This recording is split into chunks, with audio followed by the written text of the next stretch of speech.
केंद्रीय parliamentary board याबाबतचा निर्णय घेणार आहे। मागच्या वेळी आम्ही 25 जागा लढवल्या होत्या, त्या आमच्याकडे आहेत आणि बाकी महायुतीची बोलणी चालू आहे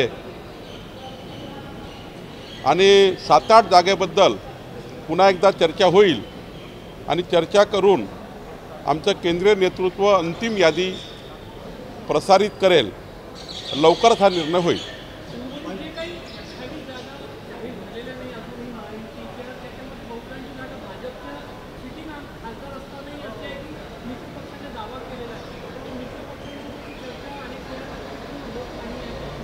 नाही, भाजपाच्या एकाच जागेवर मित्रपक्ष लढणार आहे, ती म्हणजे बारामती। बाकी जागा तर आमच्याच त्या ठिकाणी आहे, सिटिंग आहे, त्यामुळं त्याचा प्रश्नच येत नाही। उर्वरित ज्या जागा आहे त्या जागावर काही आपले एकनाथजी शिंदेसाहेब, अजितदादा आणि अशी चर्चा सुरू आहे। मला वाटतं जागा या सन्मानपूर्वक असतील, कुणी दुखावणार नाही या पद्धतीचं महायुतीचं समीकरण असेल आणि चांगल्या पद्धतीने महायुती समीकरण तयार करून येणाऱ्या लोकसभेमध्ये मोदीजींच्या नेतृत्वामध्ये 45+ जागा आत्मविश्वासाने आम्ही जिंकू। आम्हाला त्या ठिकाणी अहंकार नाही आहे, आत्मविश्वास आहे। मला वाटतं महाराष्ट्राची जनता मोदीजींच्या विकसित भारताच्या गॅरंटीला साथ देईल असं मला वाटतं।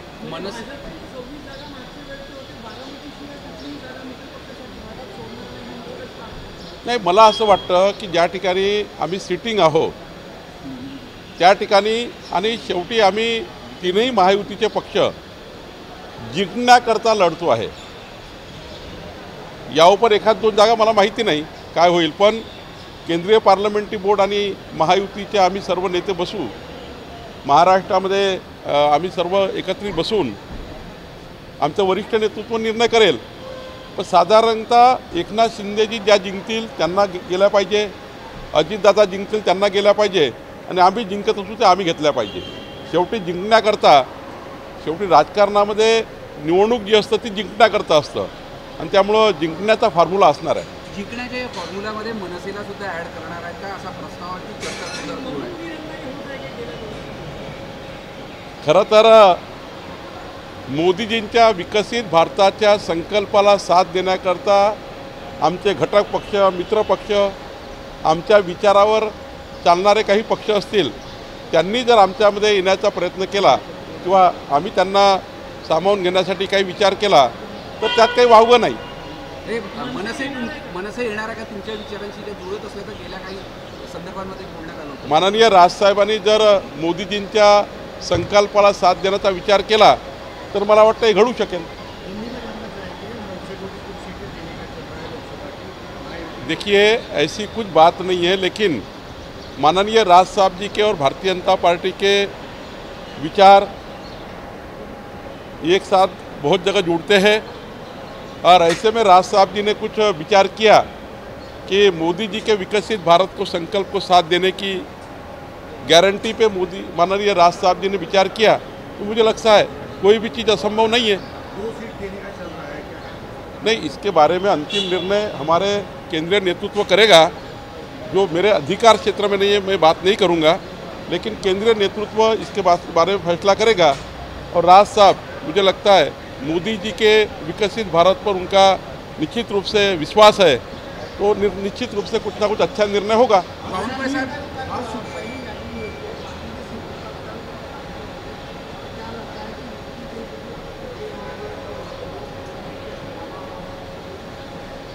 ऐसा कुछ नहीं है।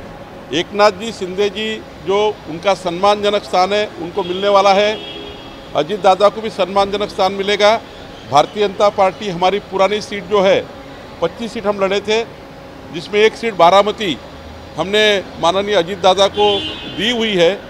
अभी आगे के सीट का फैसला होगा, लेकिन किसी पे अन्याय नहीं होकर सबका समाधान होकर ही महायुति होगी।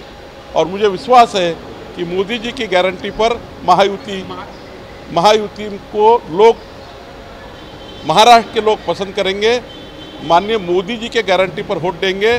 45+ जगह हम मायावती की जीतेंगे, ये हमें आत्मविश्वास है। हमें कोई इस बात का गर्व नहीं है, लेकिन आत्मविश्वास है कि महाराष्ट्र की जनता मोदी जी को साथ देगी।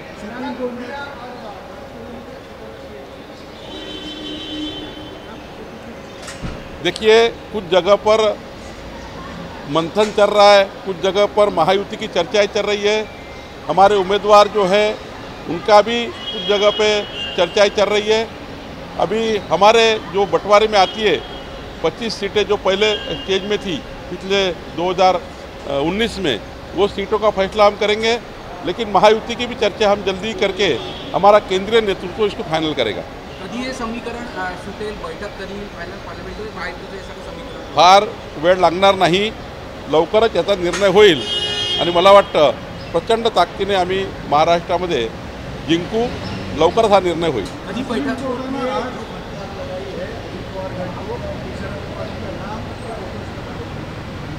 उसका जो भी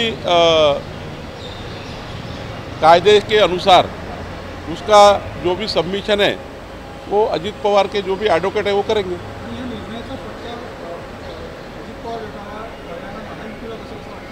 मला वाटतं सुप्रीम कोर्टाचा निकाल वाचून घेतला पाहिजे।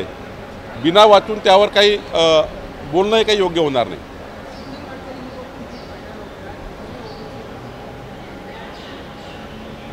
मुझे इस बात का विश्वास है, जिस प्रकार से माननीय नितिन जी ने उपराजधानी नागपुर को विश्व में सबसे अच्छा शहर बनाने की कोशिश की है, नागपुर को जिस प्रकार से रोजगार विकास देने की काम उन्होंने किया है, सांस्कृतिक क्रीड़ा सारे क्षेत्र में माननीय नितिन जी ने नागपुर को ऊपर लाने का प्रयास किया है। सभी क्षेत्रों में नितिन जी ने काम किया है। उसके लिए बहुत समय लगेगा बताने के लिए, लेकिन नितिन जी को नागपुर की जनता बहुत वोट देगी।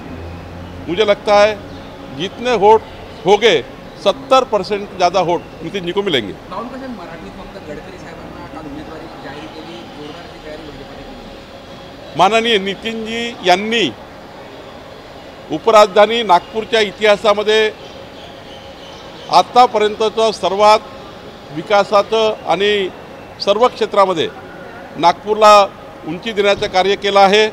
नागपूर हे विश्वातलं चांगलं शहर बनण्याच्या मार्गाकडे निघालं आहे।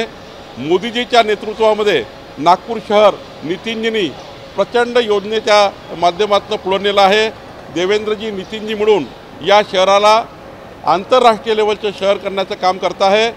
असं कुठलंही क्षेत्र नाही की माननीय नितीनजींनी नागपूर शहराचा विकास केला नाही, विचार केला नाही। आणि म्हणून मला विश्वास आहे, आत्मविश्वास आहे की जेवढे मतं नागपुरामध्ये होतील, जेवढे निवडणुकीत मतदान होईल, त्या मतदानाच्या 70%च्या वर मतं माननीय नितीनजीला मिळतील असा मला विश्वास आहे।